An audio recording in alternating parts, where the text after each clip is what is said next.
All right, welcome back for part 2 of basic photo corrections.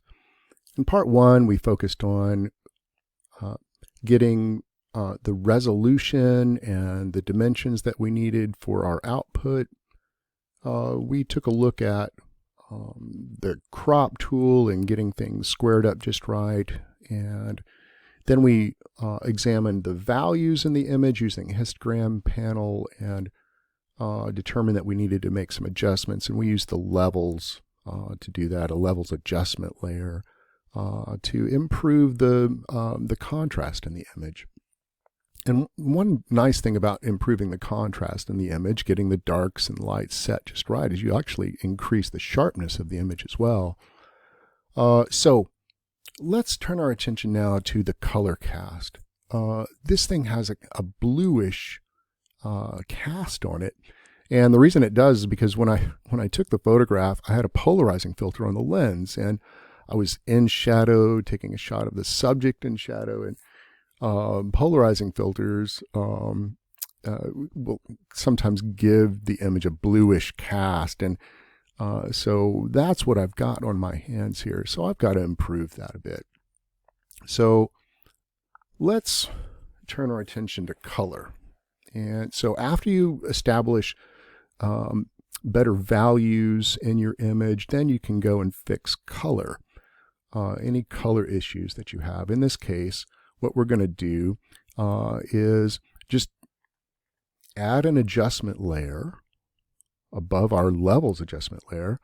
And there are lots of ways to manage color, but we're just going to do a good old-fashioned color balance today.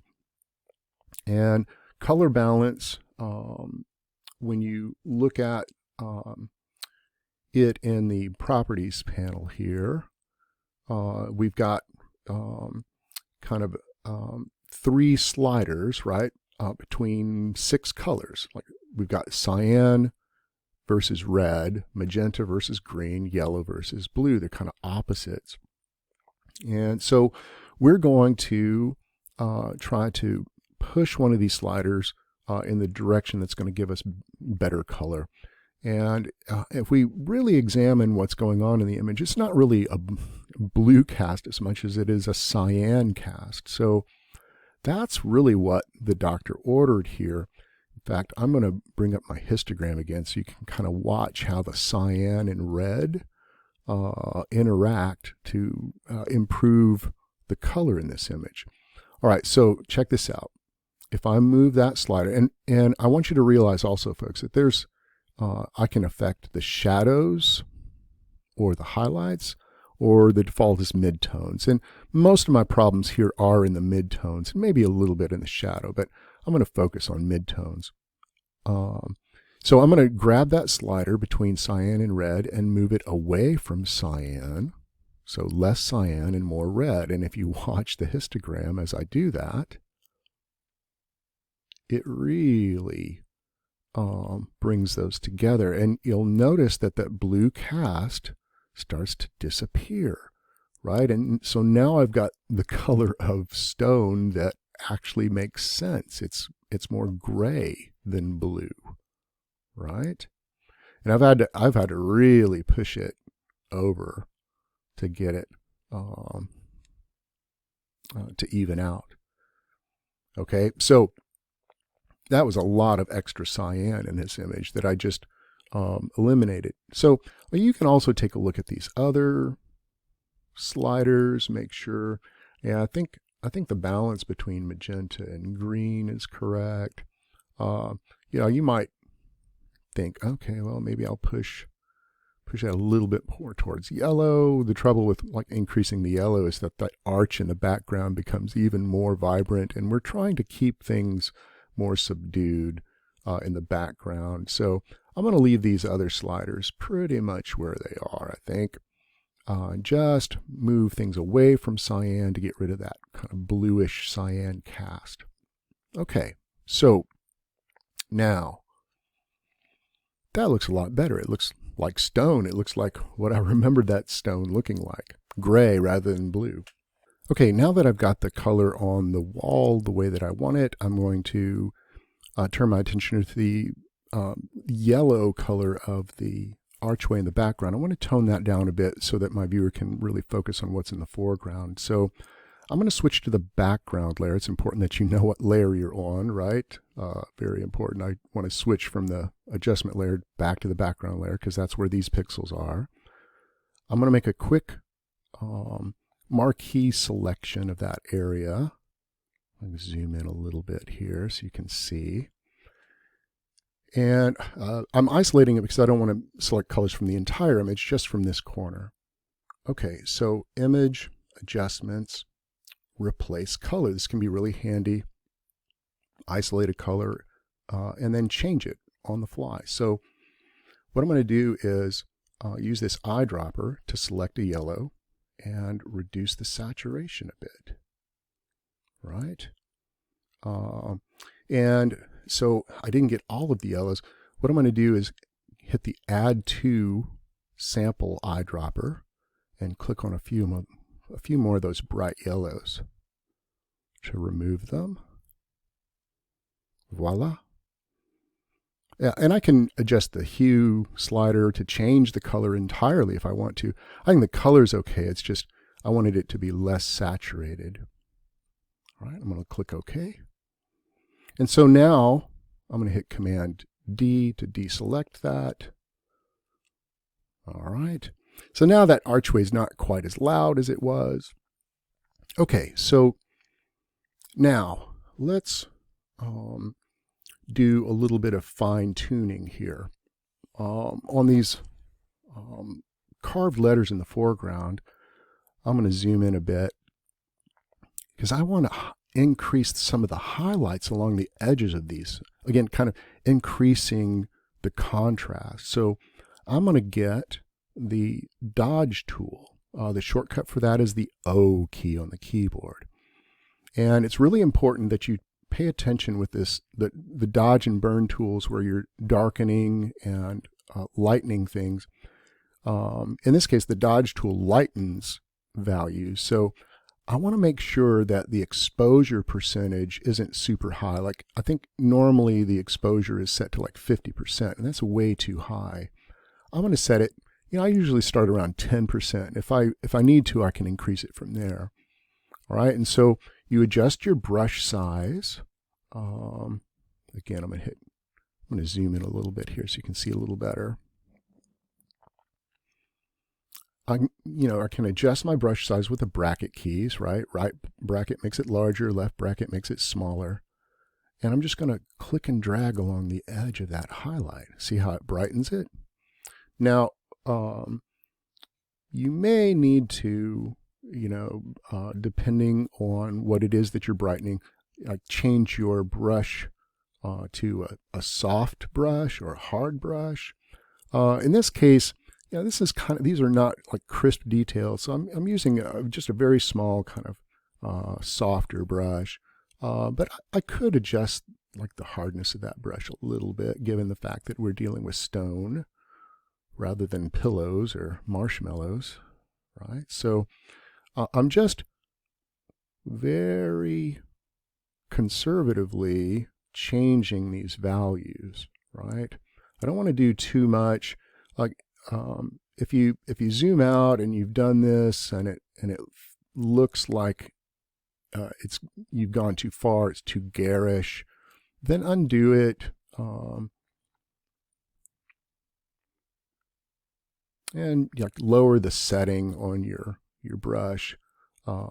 Again, like mine's set at like 11%, and it seems like one or two passes over these highlights. That's enough, right? So I'm going to zoom out and take a look. Yeah, it's not too bad. So I'm just going to increase the lightness of a few of those highlights just to make them pop a little bit more. Right? Again, I'm trying to get my viewer to pay attention here in the foreground. So I'm just lightening a few little highlights. And the key with dodge and burn is to go slow, right? Don't try to do it all at once. Make a couple of passes, back up, take a look at it, see if it looks good to your eye. So I'm going to zoom out. Yeah, that's better. I got a few highlights that are really popping now compared to where they were. Good. All right, so burning, again, O is the shortcut for dodge, burn, and sponge. Like the burn tool darkens things. So again, make sure that your exposure percentage is pretty low, right? And again, I can adjust the brush size. I'm going to just darken these side, bits a little bit more so that the wall in the foreground really stands out more. So I'm just going to darken a few of these areas here. Just push them a little bit darker.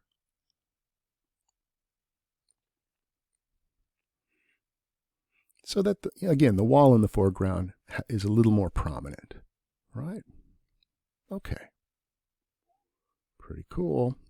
Now, there's one more tool here, and that's the sponge tool. This allows you to saturate or desaturate. So if I look at the sky and I think, that really needs to be saturated more. So up here on the control panel, you can choose the saturate mode and, maybe bring a little bit more color back in some areas.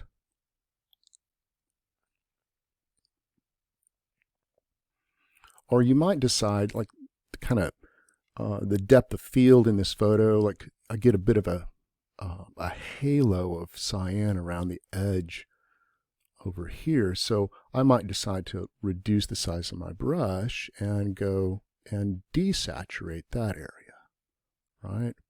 So I don't get that kind of bright cyan halo around that edge if I don't want it.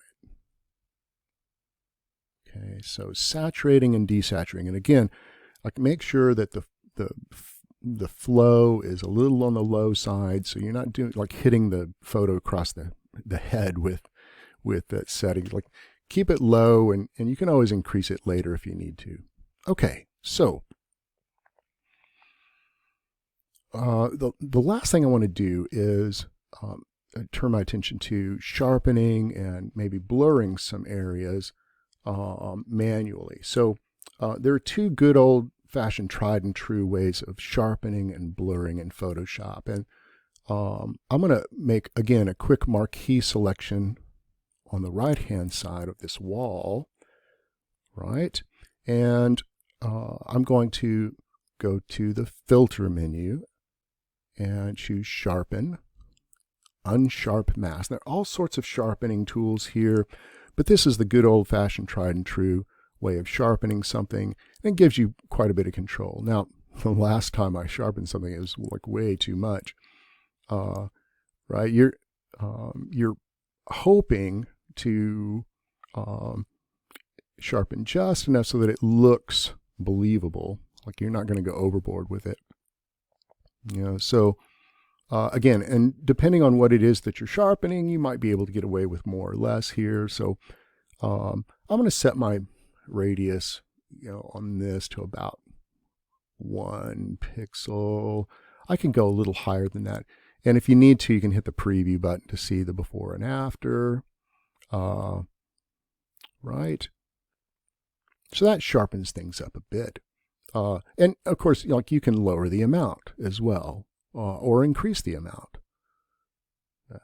So like that radius can really affect things negatively. You typically want that radius to be about 1 pixel or less, and then increase the amount, right? So, and again, depending on what it is you're sharpening, this is stone, so I can get away with something a little bit,